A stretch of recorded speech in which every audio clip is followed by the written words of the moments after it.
चलिए आज देखते हैं उदाहरण नंबर 2 अंकों वाली कितनी संख्या है 5 से विभाज्य। देखिए बेटा, कोई भी क्वेश्चन बनाने से पहले उस क्वेश्चन को अच्छे समझना पड़ता है और उसको देखना पड़ता है कि इसने क्या क्या दिया है ना, उसके बाद बनाया जाता है। अब पता ही नहीं रहेगा क्या निकालना है और तुम लोग जबरदस्ती बनाने की स्टार्ट कर दे तो कोई बनेगा है ना, नहीं बनेगा ना। इसलिए सबसे पहले देखते हैं कि क्या करना क्या है इसमें। तो बोला है 2 अंकों वाली, अब 2 अंकों वाले ही होना चाहिए, तो 3 अंकों वाला नहीं चलेगा और 1 अंक वाला नहीं चलेगा। कितना अंक वाला होना चाहिए? 2 अंक वाला। ये तो हम सॉल्व कर लें इसको। चलिए अगले आए 2 अंकों वाली कितनी संख्या आएंगे, तो बताओ 2 अंक वाला अपना 100 से पहले ही होगा, 10 के बाद और 100 से पहले, ये तो अंक रहता है। अब 100 आएगा मतलब कितना अंक रहेगा, तो हम 10 के बाद वाला ले सकते हैं संख्या और 100 से पहले यही संख्याओं को ले सकते हैं, उसके बाद हम नहीं ले सकते। उसके बाद और आगे बोला है 5 से विभाजित होना चाहिए, अर्थात 5 से भाग जाना चाहिए। जो भी 2 अंक आप लोगे ना वो किससे भाग जाना चाहिए? 5 से। तो बताओ पहला अंक क्या होगा? 10। गुड। दूसरा क्या हो जाएगा? 15। तीसरा 20। 100 से पहले 95। खुद बना रहे हो। अब प्रथम पद क्या होगा? 10। अंतिम क्या पद होगा? 95। निकालो बेटा तुम लोग खुद। चलिए बनाए।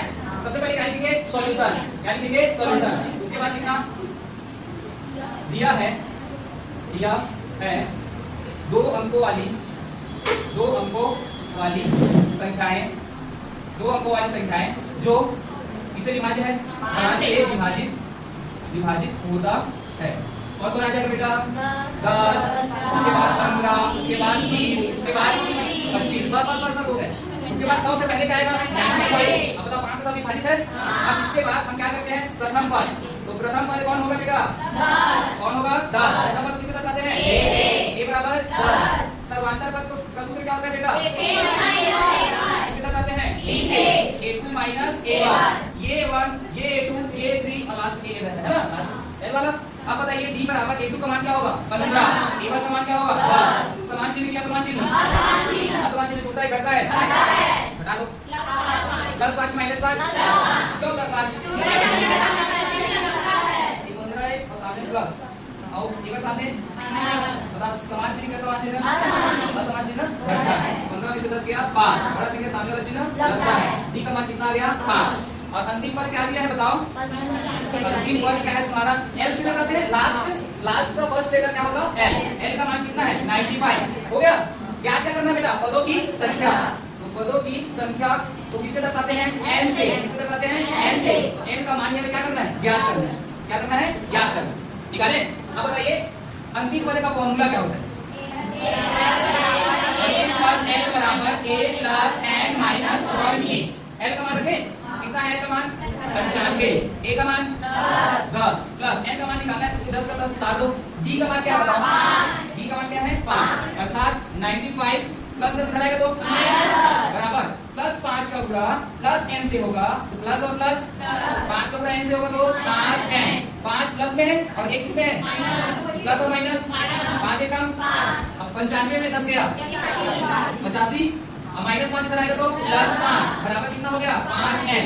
85 और 5 90 बटा। अब बताओ ये 5 कहाँ आएगा? नीचे। कहाँ आएगा? नीचे। तो 90 बटा 5 ये बराबर में n। अब बताइए कटेगा कि नहीं? कटेगा। कितने बचे? 5 एक कम 4 बचा, 9 में 5 गया 4, ये 40 हो जाएगा। 5 अट्ठे 40। n का मान कितना आया? 18। अतः 18 पद कितने? 18 पद ही कितने से विभाजित होगा? 5 से। अतः 18 पद 5 से क्या होगा? विभाजित होगा। समझ में आया बेटा? 2 अंकों वाली कितनी संख्या है 5 से विभाजित? क्वेश्चन है तो 2 अंकों वाली बोला है तो 2 अंकों वाली ही लेना है, 1 वाली नहीं लेना है। 1 वाली को बाहर करना है, 2 अंक वाली को नहीं लेना है, 3 अंक वाली को नहीं लेना है, उसको बाहर करना है। ठीक है, 2 अंक वाली ही लेना है, जो भी 2 अंक वाली दिखेगा उसी को लेना है। ठीक है, तो आपका 1 2 3 4 5 6 7 8 9 सब एक वाली है। 2 वाली कौन सी स्टार्ट होती है? 10 से स्टार्ट होती है, तो 10 फर्स्ट। उसके बाद 100 से पहला। अब 100 के बाद 100 तो हो नहीं सकता क्योंकि 100 कितने हो जाएंगे? 3 1 0 0।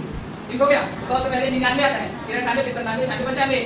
तो जो भी लोगे अंक वो किससे विभाजित होना चाहिए? 5 से। तो पहले तो 10 आएगा क्योंकि 10 से का भाग 5 से देंगे जाएगा कि नहीं, और फिर 15 को देंगे तो फिर 20 को 25 को। उसके बाद लास्ट में 100 से पहले कौन आएगा? 95 है ना, यही तुम्हारा लास्ट वाला होगा। ये यहाँ तक फर्स्ट वाला होगा। तो प्रथम पद a का मान कितना? 10, d का मान कितना? 5। अंतिम पद कैसे निकालेंगे? l बराबर कितना हो जाएगा? 95। पदों की संख्या ज्ञात करना है तो यहाँ अंतिम पद का सूत्र क्या होता है? l बराबर a plus n minus 1d। उसके बाद l का मान 95, a का मान 10, 10 से माइनस 1, d का मान 5। अब की आगे